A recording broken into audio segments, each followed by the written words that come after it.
here. Hang on. I still have a little bit of Olivia Rodrigo in my ears. So I should turn that off. Hello. There we go. Now it's just you and me. No Olivia. Hi. What a shame, TBH. This is quite a new look for you.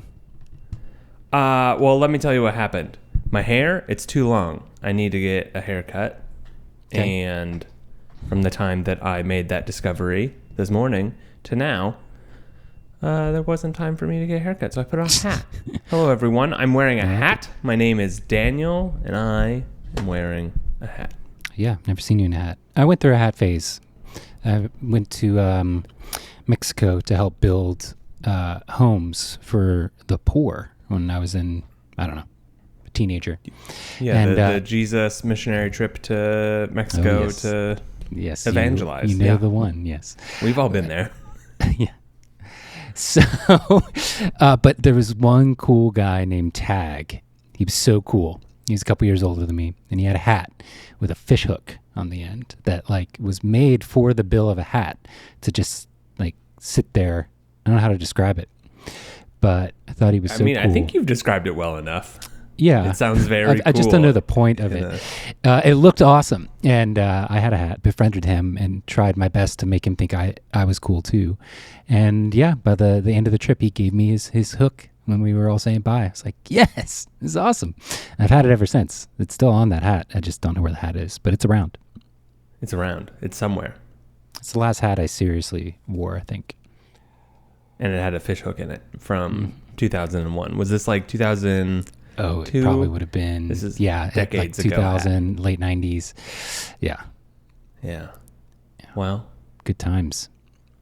I went on that mission trip twice, and then I liked from a very early age being able to say I've been to Mexico a dozen times because every day we would drive across the border.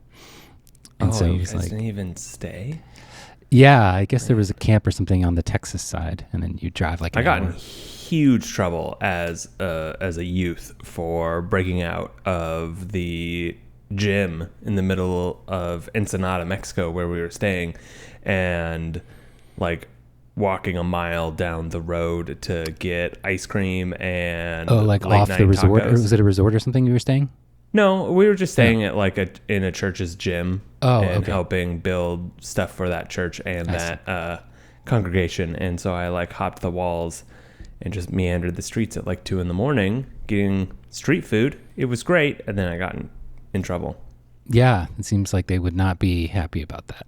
But my youth pastor sent me a MMS message while I was in Mexico when I was 15, and it cost $7 to get me that message. I turned on my phone to check the time, and then that message came through, and my dad was pissed about that too. I was just making all sorts of mistakes. Yeah. Thankfully, I missed the wave of everybody texting each other as a primary communication source and it being that expensive for whatever reason. I was never right in that zone. Or maybe I had a plan where it was just unlimited. I've never been. Yeah. That wasn't definitely not cool. No. You were. Yeah. Well, I don't know how you weren't cool. You had a fish hook in your hat. That automatically makes me cool. That's true. Do you remember the first time your family got a cell phone? Yeah, of course. Yeah, it's a core memory for me. My mom or my sister, I think, called me on the house phone, and I picked it up, and they were like, "It's for you," or whatever. Somebody else picked it up, "It's for you," and I was like, "Hello." She's like, "Hi, Sam." I was like, "What? What is happening?" It was my sister, and I had just seen her. She opened the door. She's like, "Ah!" It was a black Motorola with a little flip out thing. I don't know the model. Yeah, maybe. Yeah, and I still have that phone number. That is my phone number to this day on my cell phone. That original phone number. That's a long time to carry a phone number. I mean, I'm the same. I've had the same phone number since 8th grade. I kept this phone number through 3 separate countries. Wow, that's pretty impressive. Actually. Well, I mean, we got additional phone numbers. Yeah. Okay, so I have a thing. I have a thought. Hit me. A conversation starter. I was going to talk more about phones because I get a lot of questions about my light phone, FYI. But we can circle back. I will not help you become a minor YouTube tech reviewer. I won't do it. Okay. You're going to have to talk about your light phone on your own time. It's an awesome phone. I should have brought it yesterday. Oh my God.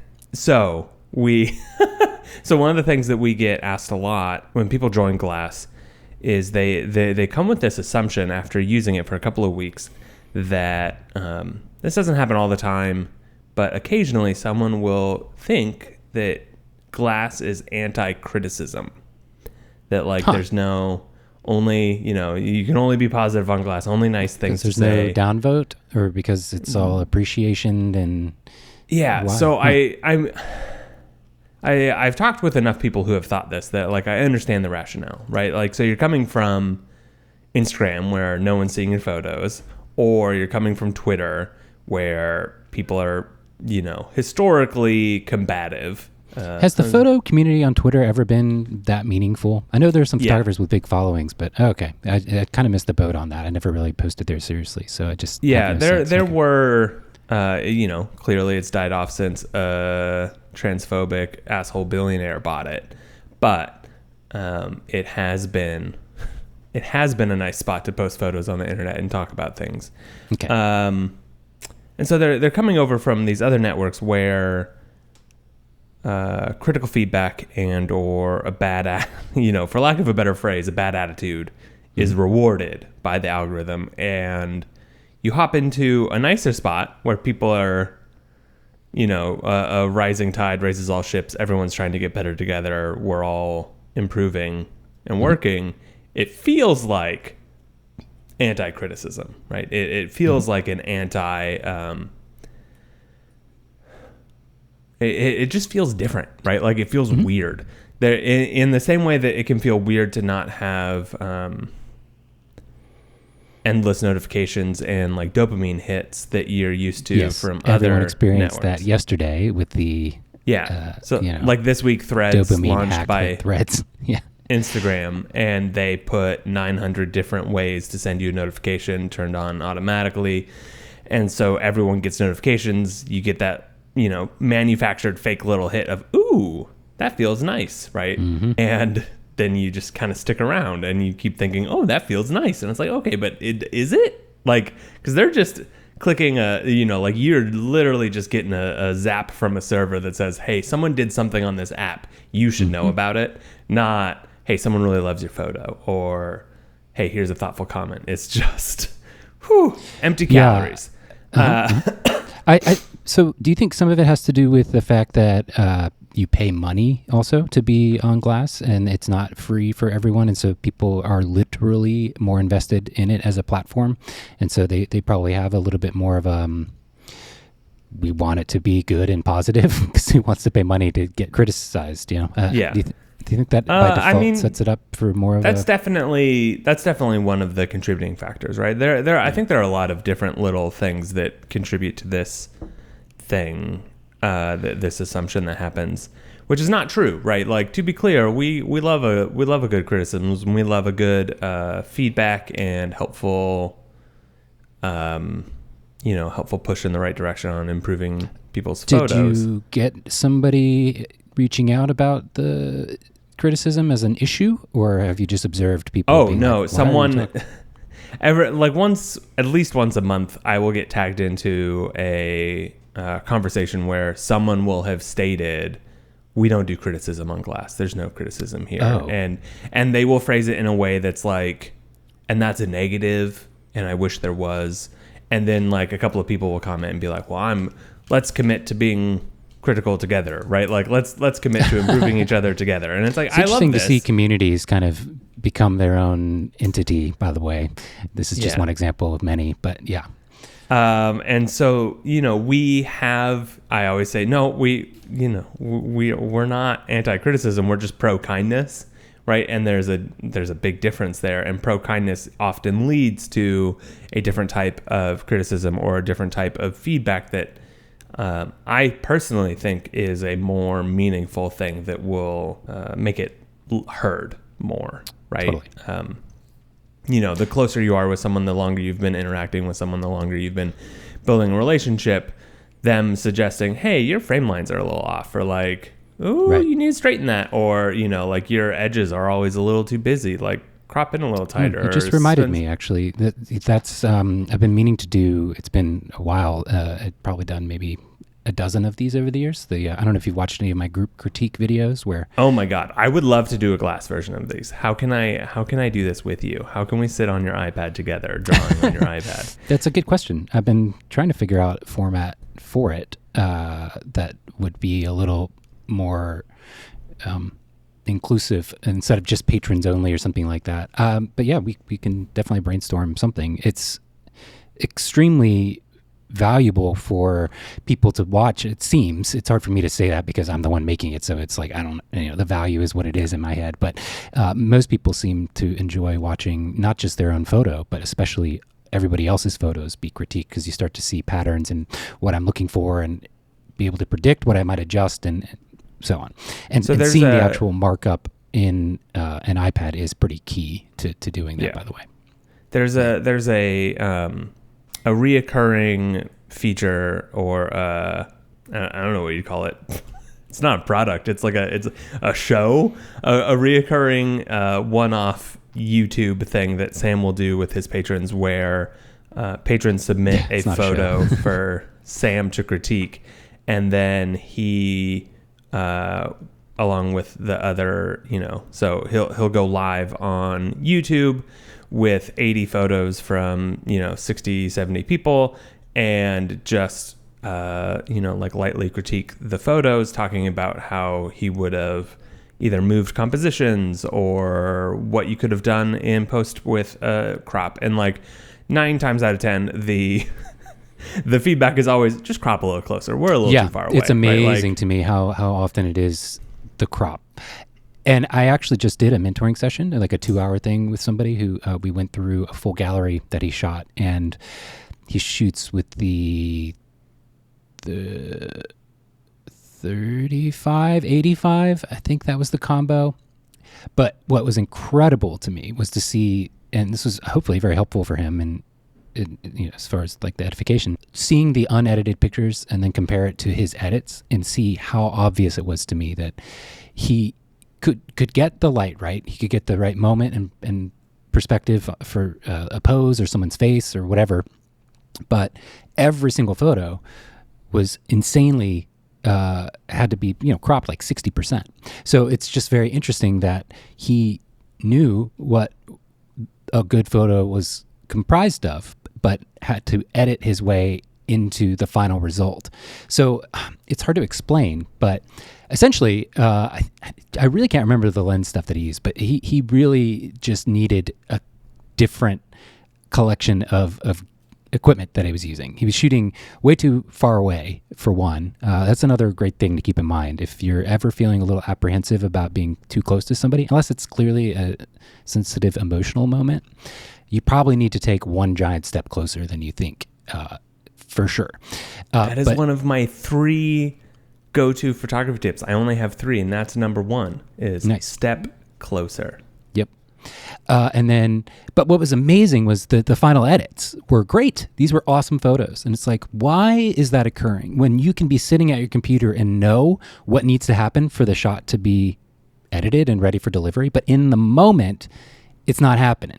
Like, is it a safety thing? Do you think that people are, and this, I'm just being rhetorical here, but feel free to answer directly. Is it like a safe thing where you want a little width so you can crop in later? Is it, I think way more common and way more likely is that most people don't have their focus point set up in a way that nudges you in a certain direction to right out of the gate. So for example, I always shoot with my starting focus point. It's all set to track in 3D, but it doesn't scan the whole scene. It's one focus point starting, and it's in the upper mid third line of the frame, because most things I'm photographing have a human face in it, and I generally want to start with that compositionally, with that face in the upper third of the shot, not with the face right in the center. That's weird, and I see it all the time from my second shooters, where they're clearly using center focus as the starting point, and there's way too much headroom on top, which is totally, sometimes that's a preference thing, but as a starting point, you want to have whatever your core focus points you use trending toward where you generally want your composition to start. Now, I do recompose, and it can end up anywhere else. And I often will toggle between that single focus point and just scanning the whole scene for faces. But it's very obvious to me that this individual was using center focus.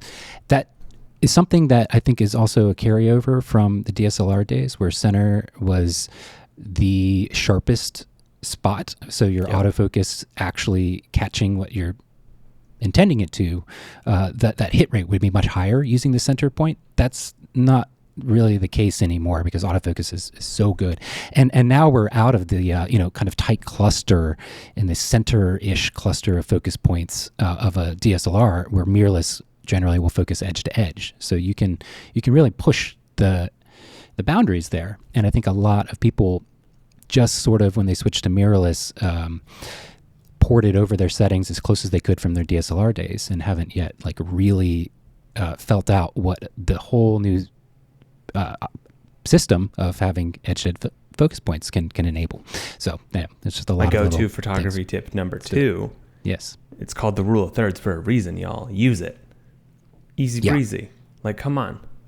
Yeah. But it's funny. What do you think? And I want to hear your last rule in a second. What do you think is the disconnect between being able to see a raw photo and edit into the exact right crop that you are happy with, but not seeing that in the moment? Do you have any theories? Do you think your mental space is just too fixated on other stuff and it can't quite collapse that? I think it's would rather give yourself an extra 2 to 3 minutes in post-production per image than just get the expression in the moment. Yeah. Right? Mm-hmm. And then there's also, you always have to step closer, right? So the actual tip was either take 1 step back or 3 steps closer, right? Like that's actually perfect. I was about to say, oftentimes I do find myself stepping backward, but yeah, like a lot of context. Get even more in the frame so you can use it as an interesting something happening in the foreground or background. Or get way less, right? Like everyone wants to get the whole moment, but you don't want to get the moment. You want to get the vibe, right? And so vibe is either a whole scene or close up on people's faces. Yeah. So, 3 steps forward, 1 step back, pick one, or do both, right? Like take a step back. I am a center point focus guy. I won't apologize for it. I mean, I don't really have a... well, and if you don't photograph people that often, I think it's a little easier to... I photograph myself every week, Sam. Oh, right. Sorry. No, so like it is definitely a carryover from the DSLR days. And like none of my... I just focus in the center and then frame my shot however I need to after it's focused. So like whatever I know I want in, but like that's slow, and I'm also... I still kind of do that anyway, the focus recompose thing, but it just keeps my eye and my sensibilities about the composition out of that center zone. Now, I also do shoot very center compositionally all the time in terms of like mirrored, balanced frames, but were you going to finish something? Well, no, I mean, my truth is I haven't used a mirrorless camera. Right, a real that's one. true. You've been using your manual focus setup for quite a while now. Well, even then, before that, I was using a Q2, and then before that, I was still on my Nikon D810 DSLR. So I haven't used it. I literally haven't used a camera that has like legit autofocus, because the Leica's autofocus is, historically subpar. Yes. So, but the thing is, the added step, if I could leave it to just scan the whole scene and it always chose the focus point that I wanted for me, which it kind of does when I have the eye tracking enabled, meaning Canon has a feature where it will literally track where you're looking with your eye and move the focus point to that. I use that sparingly. It does work well. It just don't find it. Wait, your own eyeball, or it tracks the other people's eyes? Both at the same time. It will track my eye where I'm looking in the viewfinder and take this little circle, and it'll move around the scene. That makes me feel uncomfortable. I can't wait to try it. And yeah, it's a cool feature.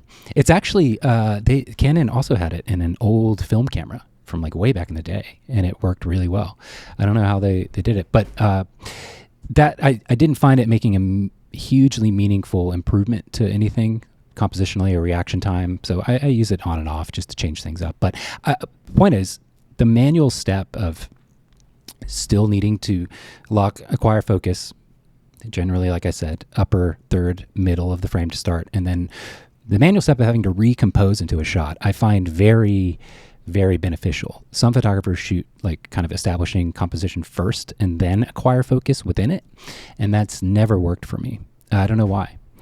But along with that kind of mindset, I think another big and probably not talked about enough, I don't know how often people think about this even, but a big, big thing is the literal size of which you're viewing the photo as it's being made versus the size of your monitor. Right? So you get home, especially in the early days, and you just had a session, you're excited to see your photos, and you see them on your big, giant, beautiful display, hopefully, and you know immediately what you hate about a photo and why. It's like, why didn't I fix this in the moment, right? And I think that's literally because of just a few things. One is obviously the mental separation now of not having to be socially engaged with your subject, and you have more time to think about all those finer details. But two, just the difference in physical experience. So when you're looking at like right now, I'm looking at my 14-inch laptop screen, but relative to how much movement my eye needs to track to get from one edge of the screen down to the other, it's actually really tiny. When I have a camera viewfinder right up in my eye, and I want to look at the upper edge of the frame, then the lower edge, my eye kind of it has to move like almost twice as far as like looking at my 14-inch laptop screen here, right? It's just the relative like magnification of it, or however you want to describe it, necessitates your eye like having to look a huge amount of movement to assess the scene. So I find that, again, using the mirrorless rear display where it's pulled out away from you, and now you can assess and like consume the entire scene with very little eye movement. And I just find that makes the decision-making much faster and honestly much closer to what it looks like to look at an image in Lightroom on your Mac. So the viewfinder, I think, is a big reason why a lot of people, because it's so over-magnified. Yes, it's nice because you can see if something is sharp or not or whatever. It's a nice black box, so you don't have all the light of the sun or whatever if you're shooting in daylight, like interfering with it. But I think a lot of people just hone in really on their subject and trying to get that reaction time and everything, technically correct.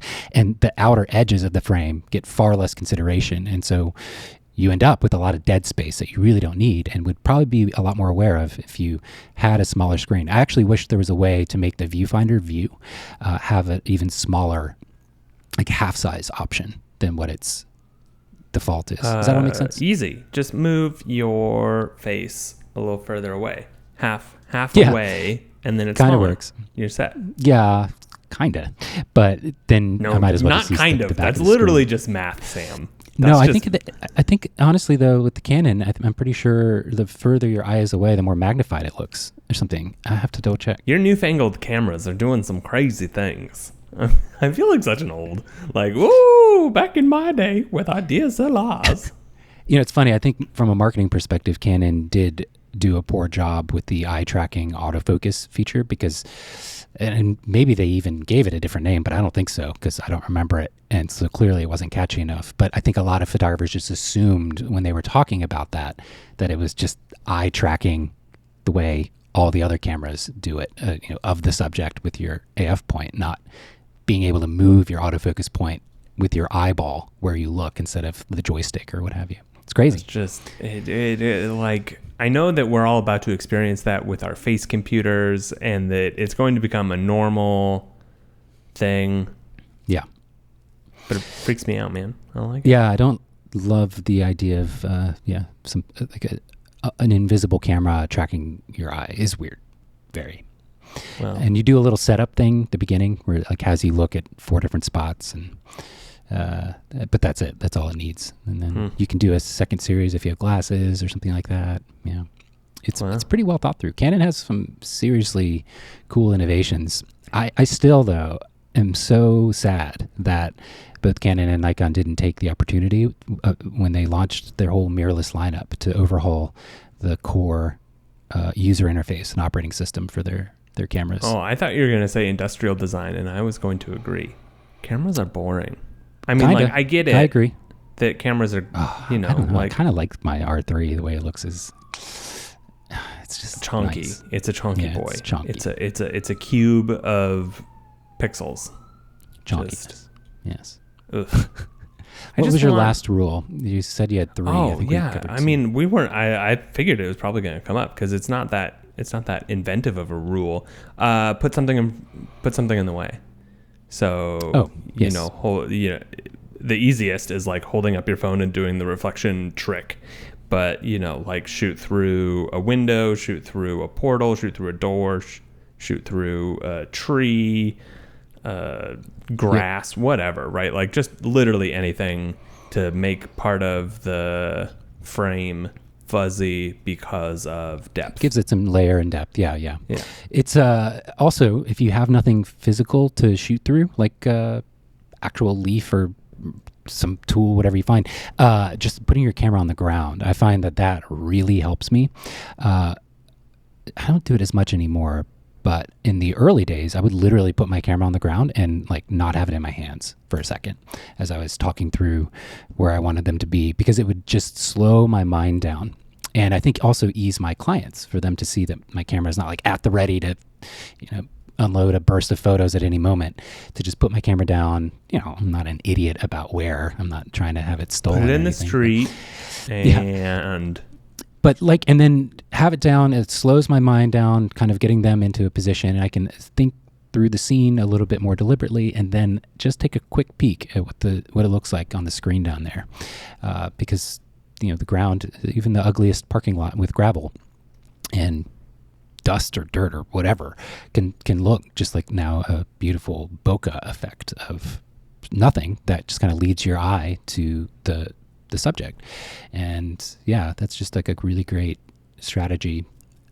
Oftentimes I just have my camera and I'm talking with my hands at the beginning of a session. You my are a just hand hanging talker. very much. That's the truth.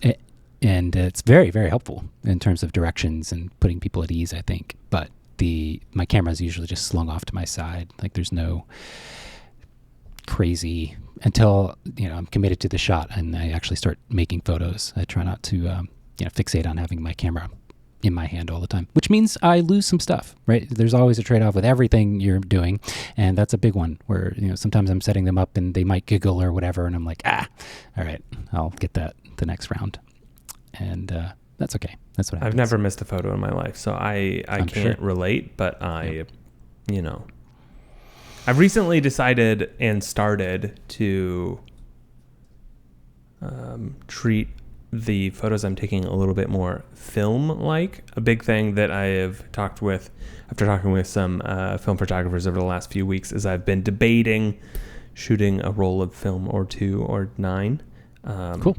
My biggest problem is I don't have self-control. So if I start shooting film, I will then oopsie daisy spend $1,000 on film and dollars. Yeah. And I don't want to do that. And I understand, people are like, well, hey, we're used to free photos from digital. That's fine. And it's like, they're not free. They're paid for. We paid for the camera. But one of the things that film photographers have pointed out that they do, and I think is probably beneficial for me, is they will frame up a photo. They will get it all right, and then they won't take the photo. They'll be like, nope, that's not worth the frame. Interesting. Which I think is probably less of a thing that you would experience as a commercial photographer, a commercial wedding photographer, because everything is worth the shot because you're just there to take all the shots. But walking home from a concert last night, I was like, ooh, that's a nice reflection off a window, and then I framed it up. I was like, nah, no, and just kept on walking. I felt very brave. That's awesome. That's wonderful. That's brave the word I want to use? I don't know if it is. Yeah. Let's see. I love to be brave. I feel great about it. That's awesome. I like it too. We never even wrapped up. We never even started the critiquing conversation. because I wanted to. We got distracted by Oh. how we're going to do one for people, Okay. and then we were Yes, just we going did. down. So with the critiquing online, one of the things I tend to prefer when somebody weighs in on a photo I've posted, which happens occasionally, where they're like, I don't like this, blah, blah, blah, and here's why. The issue for me is that these are paying clients of mine that now somebody has a critique of them or the photo underneath. That's like, no go. And I didn't say, please openly critique these. There was no invitation whatsoever. And again, my client's going to see that comment, and even if they would have loved the photo previously, now they've got this seed planted in their head about whatever it is, and they're like, "Oh my God, is this not a good photo?" Bad news number one. But that's one thing I really like about glass in general, is it is a bit more insulated and kind of it's like a safer space to have some pushback. Which, maybe I should. Your clients aren't gonna be interested to post join both. No, they're not going to see. But I would love to post one and openly ask for like feedback. Right. But what's really interesting about feedback in general, I find, is that and this is something I'm guilty of during the editing phase for sure, is when you know you can make a change to something, or that a change or a recommendation is invited, sometimes, in fact, if not the majority of the time, I think, people look for issues that otherwise weren't there to begin with, if that makes sense.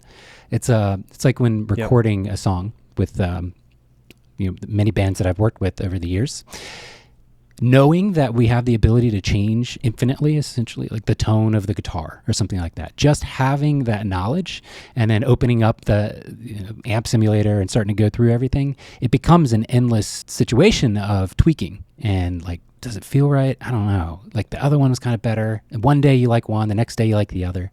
That's certainly healthy to a certain degree. But what I find is that most things, when you don't point it out to them as like, hey, is that snare too loud or something like that, doesn't even register as a thought. It just sounds like it sounds. And I think the exact same thing happens with almost any creative process, but also especially photos and editing. This is why I can't look at my photos with like straight out of camera. I have to import with my editing preset applied, because if I start from scratch, everything's zeroed out, and then apply my preset, something always looks too something, and I always trend toward going back to that original, experience of how it looked, and that's something I've had to train myself to just resist and not do. Do not get too used to the straight out of camera vibe, because you'll generally trend back toward that. I think that's also where a lot of people will buy a preset from another photographer, or maybe even my presets, and it just, they click it and then they start comparing, and then they go down this rabbit hole of like, wow, it's too much. It's way too magenta or something like this. And I think if you import just kind of blind and only have the preset applied, even if it looks totally wrong for that scene, but start tweaking and editing from that base, it'll serve you much better and much faster. You just second guess yourself way less. So sorry, that was a long rant. It was, yeah. How does growth happen for you now? Right? Because like we were talking about this last week around the photos that I've been taking for like the last 10 years, right? Like they're similar photos, right? Like I'm taking photos of, I can send you my 365 project and you can scroll through and be like, oh yeah, these are the same photos, just worsely edited. Great job, Daniel, right? And I have this, the thing that's helped me the most for growth in my own photography over the last 2 years that glass has been around, but also just in general as I have started maintaining it as a hobby as opposed to my profession, has been just active shooting, right? Like regularly shooting and, regularly editing and, regularly practicing the craft. What a shocker. It's not, it hasn't been, it hasn't been other people's comments. It hasn't been it hasn't been feedback. It hasn't been critiques. It's just been me figuring out what I like in a photo and figuring out how to apply that faster, better via my editing process and my creation process. But that wasn't always the case, right? When I joined Flickr back in 2003 or whatever it was, a big group thing was you would join a feedback group that was leave 3 comments, get 1 in return. Yeah. Right. So you'd be in the group of people and you would submit a photo that you need critiquing on, but you could only get critiques if you went to 3 other members' photos and critiqued them. And like that was in my brain. Thinking back on it, I'm not sure how helpful any of this was versus me just wanting the dopamine of someone commenting and someone looking at it, right? I don't know if I was actually learning versus... I do think you would carry some of that criticism with you in the moment, maybe not totally at the top of your thought process when you're actually working again, but maybe. It's kind of like how you sit down with your own photos and realize like, I messed up this pose again, or I didn't do it the way that I wanted to. Like that feeling, even if, again, it's not registering as a conscious thought the next time you go out and shoot, it's still there. And so it just slowly starts to chip away and change your perspective. So I would think there's some value there. I forgot about that. So like with my writing, one of the things a mentor told me years ago that has like been really, really helpful, it was the phrase know your readers. And like that's a abstract term of like know who you're writing for and know how they're going to receive your work. But also it is a very literal know the 4 to 10 people that you're going to get feedback from, that you're going to ask for, hey, I need notes on this draft. I need critiqued. I need this edited. I need this cut, right? Like know your readers and the people that you trust enough with your work. Cause like this happens with photography to a certain extent. It's a lot easier to happen with writing, is like essays and stories and novels and everything that involves like fiction or creative writing is very fragile, right? Like the creation process for writing a personal essay is like a very fragile thing, and getting the wrong bit of feedback at the wrong time can just wreck your entire essay, right? Like it can send you spiraling, it can send you down the wrong road. You'll end up killing it, leaving it, putting it in the drawer, whatever. And so like know the readers that you need to ask help for. So like my friend Vanessa is the one who is the best at structure and dialogue. So if I'm like really stuck on a structure of an essay, I will ask Vanessa to help, right? Be like, hey Vanessa, I need you to read this, leave notes. Or if I need a vibe check on if something's landing or if something's too mean, I give it to my friend Wanda. Or so like knowing who to ask for that critique. And that photography as a creative process is a lot more, there's a lot less for a person to critique, right? With writing, I'm like, here's a whole essay, right? Like here's 12,000 words. Yeah, you can critique every single word if you wanted. Yeah, right. You know what is going to happen in these 12,000 words. Even though people can take a lot of different things from pieces of writing in the same way they can take a lot of different things from what they like about a photograph. There's not a lot of crossover in how you would talk about these things, right? A photograph is like, oh yeah, I love this vibe, or I don't. Oh, I love the framing, or I don't, or I love the edit, or I don't. But there's not. It's so much harder to give like granular, improving feedback. Absolutely. For photography. Yep. Because you don't. Yeah. Also, this is one of the issues I struggle with and try and reinforce when doing the group critiques is I might make a recommendation about what I would have done differently, but you might have been, one edge away from falling off a cliff from your angle. So if I say, you probably should have taken a step backwards, like, okay, you could not have done that. This is a problem. So I tend to be more, on the editing side of how I would change things now. But it's so tough to know the wider context of what people were dealing with. Right. And it's also hard to know where someone is in their photographic journey, right? One of the critiques that we get all the time about Glass, like as a platform, is the best photographers in the world aren't on it. And it's like, well, yeah, no shit. They're not really on Instagram either, right? Like the best photographers in the world that are like shooting all of the advertisements that are in their videos and stuff, like their assistants, their studio managers are the ones that are there. This is not, like whenever you have interacted with a multi-millionaire famous photographer on Instagram, right? Like Annie Leibovitz is not posting her photos to IG for you. I'm sorry. Oh, I, by the way, critiqued her masterclass pretty hard. Oh, that's People did not understandable. Like that, but it was so bad. People really did not like me criticizing her. And I was like, I'm sorry, this is awful. I mean, she's had 40 years to learn how to light a black person. She could have done it if she wanted to. She just hasn't. But I am a big fan of her work. Don't get me wrong. I think she's a trailblazer in many, many ways. But yeah. But maybe learn how to light someone who isn't a porcelain white human being. Yeah. Okay, but you asked me a question. It was it's about it's right. So like the critiquing and growth, we have been working on a set of features that will make requesting feedback and requesting critiques on Glass a significantly easier experience. Cool. So everyone's having a better time when they're getting it. There's less errant, accidental, hey, I think this could be better, or whatever in the comments, and people are able to ask for feedback on images. It's not, this is a thing that's coming not soon, right? Like it'll be end of the year, early next year sort of thing, not like, oh, it's coming out in September. This is just Daniel softening the ground for a future launch. It's not that. Okay. This is like still in the beginning phases of the work. Got it.